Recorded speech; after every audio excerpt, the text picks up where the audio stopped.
Estamos de volta com conexão pela TV e pela FM 103.3. Áreas de instabilidades associadas a uma frente fria que avança pelo Rio Grande do Sul mantém o tempo instável na maioria das regiões nesta terça-feira. A possibilidade de temporais com trovoadas e vento forte no centro, fronteira oeste, região metropolitana, norte, nordeste, serra e Missões. As máximas no Vale dos Sinos ficam em 24 graus. Acompanhe agora como será a quarta-feira para os gaúchos. Nesta quarta-feira, uma baixa pressão avança pelo sul. Há risco de temporais em todas as regiões do estado. Apenas no centro-sul pode ter períodos de sol, mas também com chances de chuva. Nos vales e em Costa da Serra, o tempo fica chuvoso durante o dia. No Vale dos Sinos, as temperaturas ficam entre 17 e 22 graus. Em Gramado, os termômetros marcam entre 17 e 22 graus. Em Portão, a mínima é de 18 e a máxima de 22. Em Canoas, as temperaturas também ficam entre 18 e 22 graus. Em Torres, mínima de 17 e a máxima atinge os 22 graus. Um dos maiores desafios atuais é conciliar o desenvolvimento global com a proteção ao meio ambiente. O esgotamento dos recursos naturais não renováveis e as mudanças climáticas são dois fatores que fizeram o termo sustentabilidade ganhar destaque em todo o mundo. Sustentabilidade é o termo usado para definir ações e atividades humanas que visam suprir as necessidades atuais sem comprometer o futuro das próximas gerações. E está relacionada ao desenvolvimento econômico e material sem agredir o meio ambiente. E é para falar um pouco mais sobre isso que recebemos aqui no estúdio o professor Delton Winter de Carvalho, doutor e mestre em Direito da Unicinos, e também com a gente o doutor e pesquisador Gabriel Real Ferrer, da Universidade de Alicante, na Espanha. Olá, sejam bem-vindos ao Conexão. Olá, tudo bem? Sejam bem-vindos. Bom, para a gente começar essa conversa, professor Gabriel, gostaria que o senhor falasse um pouquinho sobre como surgiu esse conceito de sustentabilidade e como ele também evoluiu. Ben, a partir dos anos 70 do pasado século já comenzou a preocuparse sobre os temas ambientais, mas só relativamente sobre iso, os temas ambientais, a natureza, a nosa relación con ela. Mas a partir, eu acho que dos objetivos de desenvolvimento do milenio, que é do ano 2000, já comenzou a se falar de que a humanidade ten que ter outros objetivos, non só a permanencia, non só respecto da natureza para garantir a vida, sino tamén para garantir unha cualidade, unha dignidade da vida. Entón, os objetivos do milenio para mí foron o inicio desta nova dimensão que é a sustentabilidade, que atinge a varias dimensões, que ten varias dimensões. Ten a dimensão ambiental, mas tem também outras. E professor Delton, como a Unicinos então trabalha a sustentabilidade dentro do curso de Direito? Nós temos disciplinas de direito ambiental especificamente na graduação, sendo disciplinas obrigatórias. Também temos um curso de especialização em direito ambiental aqui na casa. E temos também disciplinas relacionadas a isso no mestrado e, inclusive, no doutorado. Então, a sustentabilidade, ela atinge o direito sob essa linguagem de direito ambiental. Então, onde nós falamos sobre os interesses das futuras gerações, a tutela que elas ganham, as características constitucionais dessa tutela ambiental, juridicidade, conceito de dano ambiental, sobre, no direito, essa lógica da sustentabilidade ganha muito formato institucionalizado de direito ambiental.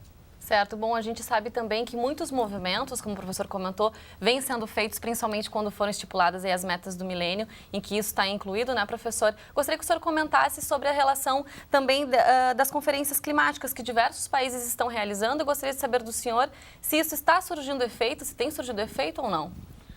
Bem, todas estas iniciativas têm efeito, Agora, se a pergunta é o efeito desejado, a resposta é não. Ainda não. Claro que ten efeitos positivos, mas a questão do meio ambiente, a questão do ecosistema global, planetario, é unha questão que ten que atingir a todos os países. Você non pode asinar ou non iso, non pode se comprometer ou non para os objetivos para a mellorar as nosas emisións, non? Entón, claro, todo o que foi feito do punto de vista nacional mas também do ponto de vista internacional, é positivo, mas ainda Por exemplo, não o senhor tem como estamos... dar exemplos para a gente do que já é positivo, o que a gente já caminhou para frente? Por exemplo, todo o traballo sobre a eficiencia energética, todo o traballo que foi feito, por exemplo, para reducir as emisións dos carros, todo eso ten efeitos positivos. Há planos para reducir As emissões, as enfim, emissões dos gases nas poluentes. áreas nacionais, por exemplo, França, Espanha, Italia. Todo eso é correcto, porque ten uns objetivos para reducir as emissões. É correcto e ten moitas técnicas para iso. A utilización de energías renováveis, o melloramento da eficiencia dos motores, moitas cosas, non? Todo o que ten que ver con a eficiencia energética, por exemplo. Mas é suficiente? Ainda não.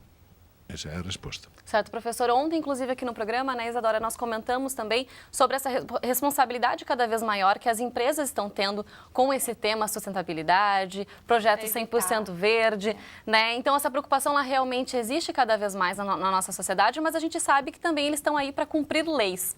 Então, eu gostaria de saber do senhor também o papel do direito nesse aspecto, então, de proteção ao meio ambiente.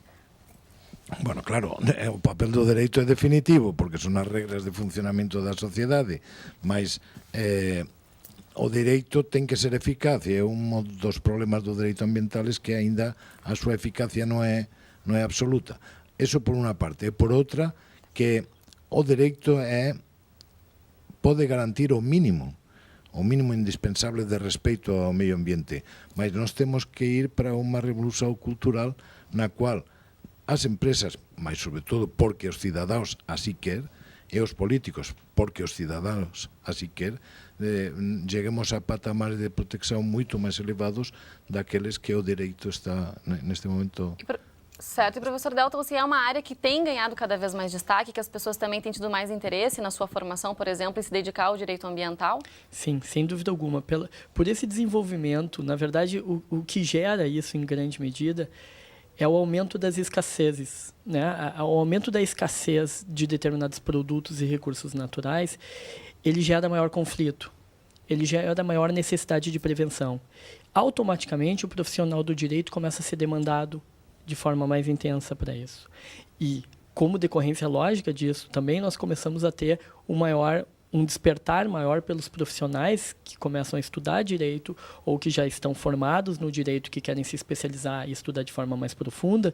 Eles começam a querer aprender sobre direito ambiental, sobre sustentabilidade, não apenas por observar essa necessidade de que qualquer cidadão tem que conhecer isso, mas também por uma fatia de mercado que cresce a cada dia pela maior pressão que a escassez nos coloca. As mudanças climáticas, os recursos naturais têm demandado, os desastres ambientais têm demandado uma maior escassez dos recursos naturais. E isso gera conflitos, esses conflitos são resolvidos em grande medida e também pelo direito. Certo. E, professor Gabriel, então, é possível demandar o... Na verdade, a gente quer saber agora a questão do desenvolvimento social que a gente comentou no início da entrevista. Se é possível esse desenvolvimento social acompanhar, então, a preservação à natureza, quer dizer, essa não agressão. A gente pode pensar nisso, porque, claro, a gente sabe que acaba gerando aí muitos problemas para as empresas, elas acabam tendo que investir para poder ser mais verde, tendo que investir... Que a gente estava conversando ontem, né? Que as empresas têm que investir para não sacrificar o meio ambiente. É possível fazer isso sem sacrificar? Porque, claro que elas querem também um lucro, né? Então, é possível esse lucro acompanhar, então, essa proteção ao meio ambiente? Todo isso é a procura do equilíbrio. Claro, a pressão, a existência de máis e máis consumidores e o aumento da qualidade da vida, tudo isso é pressão sobre o meio, pressão sobre os recursos naturais, sobre as matérias-primas, mas é demanda de energia, é demanda de tudo. Claro, mas nós temos a necessidade, non só a obrigación, a necessidade de cuidar o medio ambiente, porque senón non temos futuro para as futuras gerações, para as próximas gerações.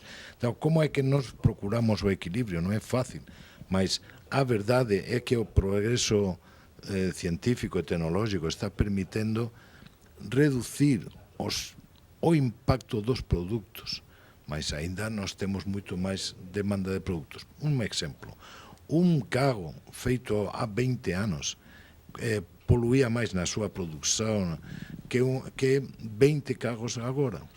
Mas o problema é que agora nós temos uma demanda de 40 carros. Então, claro, ganhamos, mas a demanda continua crescendo, não?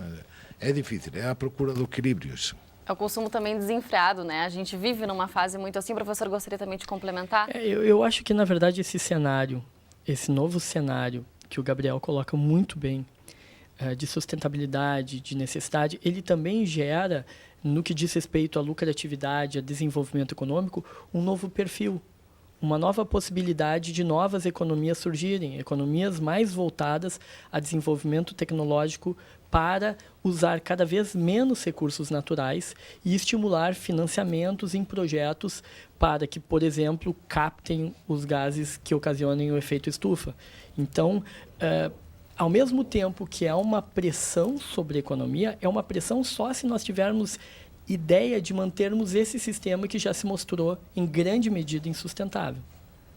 Então, ele aponta para um novo caminho que pode ser absolutamente lucrativo, mas que tenha novos objetos, né, professor Gabriel? Ontem tiveram aqui na Unicinos uma palestra de uma experta das Nações Unidas que ela falava da economia criativa. É que nós temos que ir para lá, para novos jeitos de criar e distribuir a riqueza.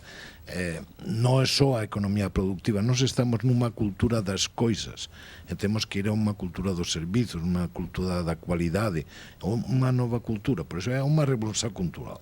Isso, nós temos que ter isso bem claro. Nós temos que mudar o nosso... O modelo de pensar, o modelo de atuar. Entra a questão da inovação também, que é um tema bastante pertinente em relação a isso, certo? Claro.